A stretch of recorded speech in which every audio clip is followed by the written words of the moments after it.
It was a quiet, gray afternoon in Brooklyn. The rain lightly tapped against the window panes of the old brownstone house, a place that had stood firm for over 3 decades. Inside, 67-year-old John Harper sat on his recliner, sipping lukewarm tea, his eyes lost in the fading ink of a folded newspaper. His only son, Stephen, 34, walked into the room, tablet in hand, nervous energy in his steps. "Dad," he said carefully, "do you have a minute?" John didn't look up. "You already know the answer, Stephen. If it's about the property again, just save your breath." Stephen sat down across from his father. "It's not just about the property. It's about peace. For the future. For all of us." John gave a sarcastic chuckle. "Peace? Let me tell you something, son. Peace was a luxury I couldn't afford when I came to this country with $35 and a duffel bag. I worked 16-hour shifts just to buy this house. Now suddenly,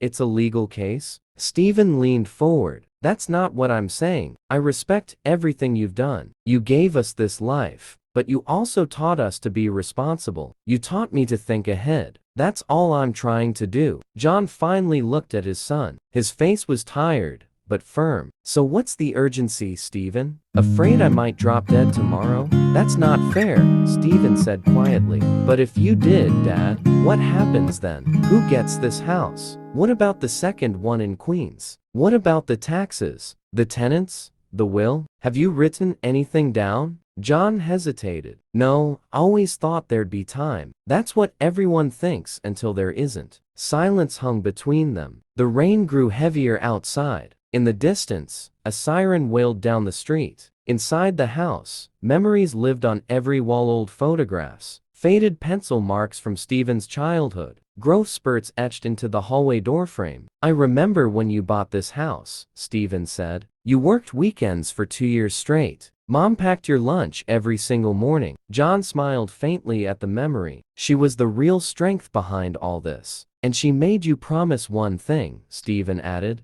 "that we'd never fight over it." John's smile faded. "I know." Stephen stood and walked to the bookshelf. "You've got everything organized here. Bills, tools, insurance, every drawer labeled. Why not this?" "Because this is emotional, Stephen," John replied. "This isn't a cable bill. This house, it's not just bricks. It's who I am." Stephen turned slowly. "I get that. But Dad, after you're gone, no one will feel that the same way. They'll see a house, a dollar amount. Lawyers will step in. Even families who love each other can fall apart. You know that." John rubbed his face, suddenly feeling the weight of the years. "Do you think your sisters would understand?" he asked. "They'll understand you, Dad, but only if you speak now. In writing, on record. I'm not asking for the house. I'm asking for clarity." John stared out the window. "When I was your age, my father passed. He left no will. My brothers and I stopped talking for 15 years. We fought like strangers over farmland. I swore I'd never do that to my children."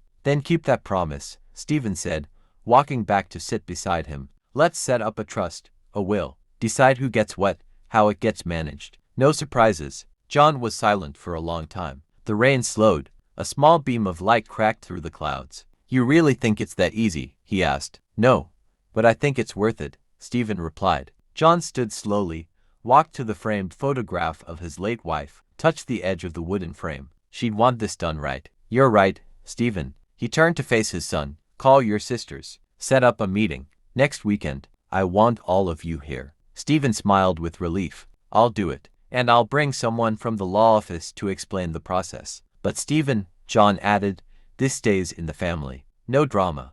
No accusations. No greed. Just what's fair. That's all I've ever wanted." They shook hands, not just as father and son, but as two men choosing wisdom over emotion, planning for peace rather than conflict. As the evening settled over Brooklyn, something had shifted inside that house. It wasn't just a home anymore. It was a legacy now secured, now respected, now prepared to be passed on the right way.